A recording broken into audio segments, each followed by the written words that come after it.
Okay, so 6 months ago, I made a best builds video where I outlined a Kagetsu Warrior crit build.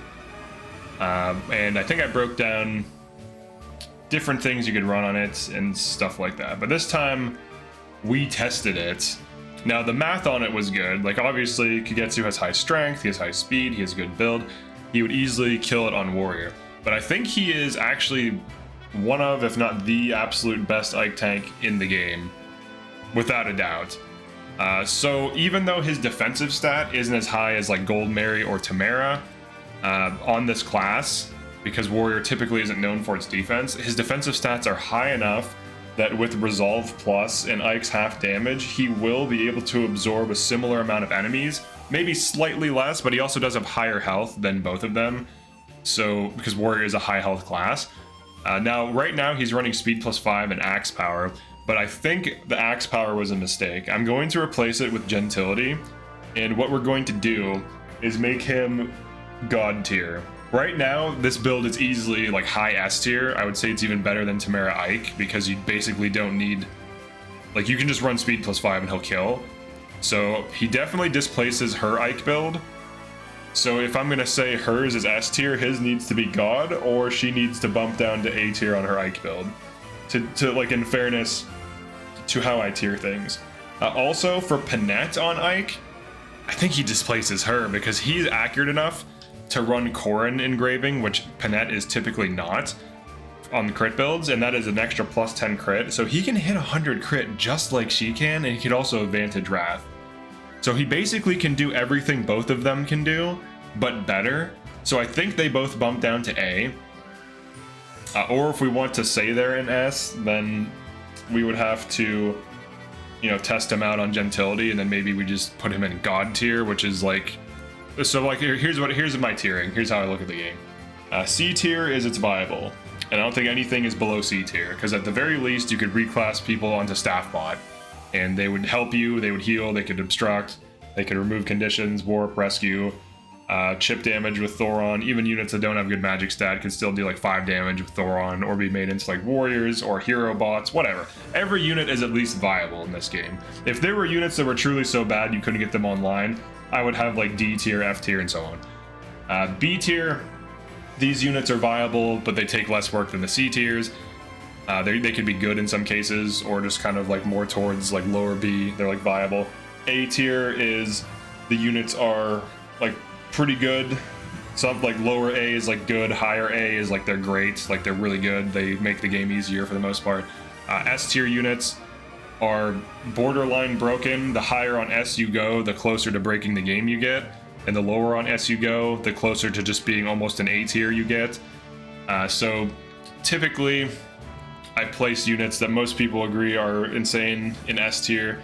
The main ones people disagree with are typically Anna and Timerra. I put Timerra in S tier because she can main tank on Erica and on Roy, which is weird. Like, she can tank like 7+ enemies with the right build. This build is not it. I actually regret giving her Lance Power. I think Lance Power is like Lance Sword. Sword Power I think is always going to be there because 11 Sword, but I think Lance and Axe Power are just worse than Gentility at this point, unless you're running Erica, which she isn't going to be long term, so I basically just wasted 3k SP on this. But you could argue she's A tier, and I'm not going to debate you on that, because she can take some time to get started to some degree, but in reality, like, it's really not that hard to get her one rounding. If you hand her Fencelar +3, especially Fencelar +5, she usually one rounds. Similar, like on the alternate side of things, or another side of things now. Wait! Gold Mary, a unit people tend to like a lot, typically has less speed than a unit like Timerra, and only has like 1 or 2 more points of strength higher, and literally wants like speed wings to double with speed +5 on her class. But people, I think, like her more, so they kind of prop her up.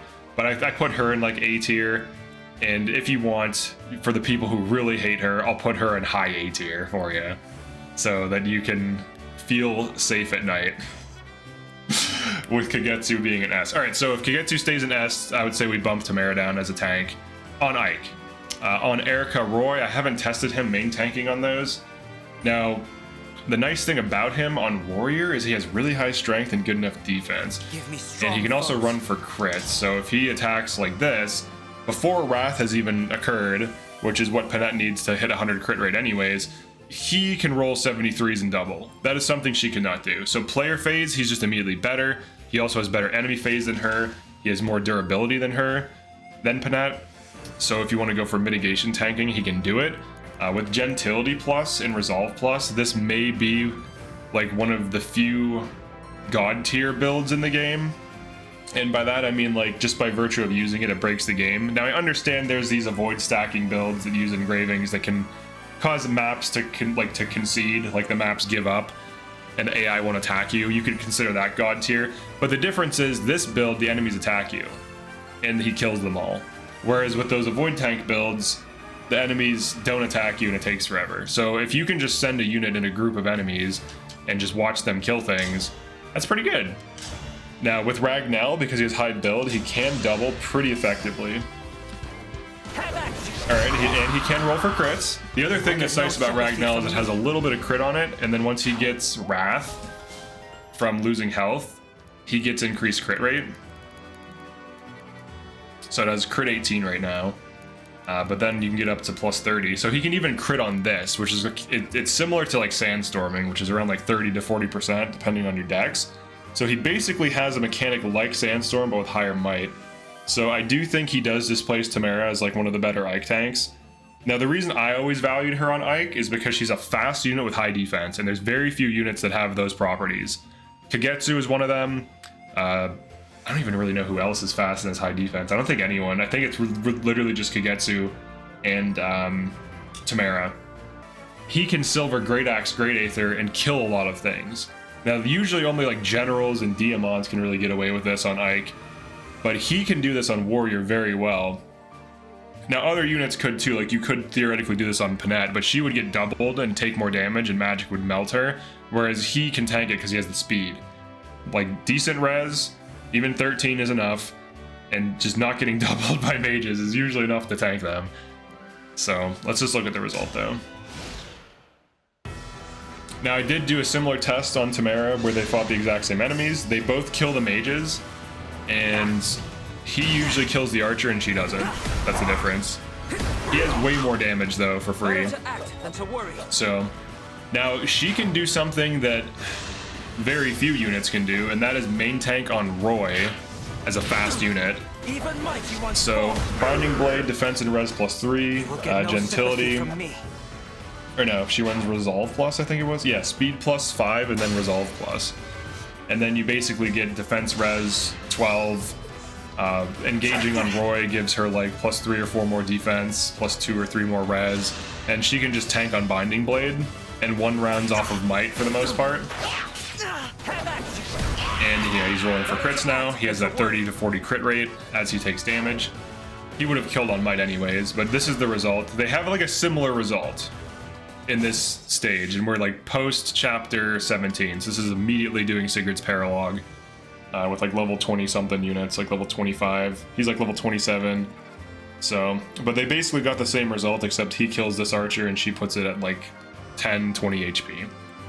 And they both end up with like lower health. But with Resolve Plus and Gentility Plus, he would be at like half health right now and could tank like 3 or 4 more things. So that's either it's high S tier or low God tier. I don't want to say it is God tier. Maybe it's just high S tier. And maybe we bump Timerra Ike down. But she still can tank a ton of things, and even if she doesn't kill, put a lot of damage on a lot of enemies for just using Ike on her and speed plus 5 and nothing else if you want to do that. So I do still think she has value as a tank. Gold Mary, I wish she was faster because she does have high defense and decent base speed, but her growth on speed is bad. So that's like her issue. Like typically I speed wing her. As for stat boosters, right now, who's gotten them? No one. Like pretty much the easiest way to get like a tank online is to dump your Draco shields and talismans into them. So like right now, no one has anything. So I haven't spirit dusted, I haven't energy dropped, I haven't used Seraph Robe. So like if you decide you want Gold Mary to be like a fast tank, you can dump all this stuff into her. You could dump, you know, the Talismans and Draco Shields onto Kagetsu. The secret book, it doesn't really matter who gets it, honestly. At least in my playthroughs, I haven't really found it to be an issue who gets it. Energy drops, I actually usually don't do these for when I test builds, because like I think I did in like one build video and someone was mad at me. They're like, you used an energy drop. So it's like, all right, I'll never use any of this shit, and then we'll evaluate without any of these. But the thing is that's stupid is though, it's like if I have like 3 physical units on my team and one of them needs an energy drop or 2 so that they can consistently one round and the other ones don't, why would you not use it? Like if Kagetsu doesn't need these, why would I not use it on like another physical on my team? Like let's say I want to run Marin and she's like usually -3 strength relative to Kagetsu, and I want to run her on like, I don't know, Wolf Knight or something, and Wolf Knight's a low strength class. Is it high investment to give her the strength drops if no one else is getting them? That's like a common thing I run into. So like if I use a 1 strength drop on him and 2 on her, just because they're my only physical units, like I'm actually just running Marin for fun here. She's not actually part of the team, or I'm not testing a build on her. So like, isn't that just like wise allocation of resources? Because if I give him 3 energy drops and he already won rounds without them, am I not just being stupid? I don't know. Because like she is fast and defensive enough that if you do give her energy drops, she will easily 1 round. But he on Warrior does not need them. So like and the other thing is this too, if I give him Draco Shields and Talismans, and I give her energy drops so that he tanks better and so that she damages better and they both can main tank, her on Roy, him on Ike, isn't that kind of like similar investment? And just like playing into like fixing the things that they're lacking in the role they're trying to fulfill? Because I still feel like she is a really good unit based on her speed and defense stat, and that she can enemy phase a lot, like a high volume of things, even without like good passives. And I do not recommend running Lance Power on her ever. If you're not running Erica on her, get Gentility Plus. And if you are running her on Erica, get Resolve Plus. She can main tank with Resolve Plus on Erica, or she can main tank with Resolve Plus on Roy, and she can switch between the 2 emblems with Speed +5 and Resolve. It's much cheaper than running Lance Power, and you use Erica to damage fix or Roy to damage fix, and that works without energy drops too. That's it for this one. The Kagetsu build, this Ike build, probably the best Ike build in the game. I would say this pushes him up on my tier list ranking to high S. Now, I knew he was good on Warrior, but I didn't know he was this good on Warrior. Like, I knew he was like S tier on Warrior, but I didn't know like on Ike, like where he would be, if he'd be low or high S tier, how it would compare to like Panette builds, other tanks, like, you know, Jade Louis, General Ike, Diamond's successor Ike, which is also like an A tier build. I would say those other 2 are also A tier builds. We could say that Timerra Ike is low S or high A, depending on if you use energy drops on her. If you use energy drops on her, like 1 or 2, that's usually enough to get her killing. If you want to save them for their characters, then you could say it's like high or mid A tier. She can still absorb a ton of damage because of her high defense and speed. So, all right, thanks for checking this out. Peace.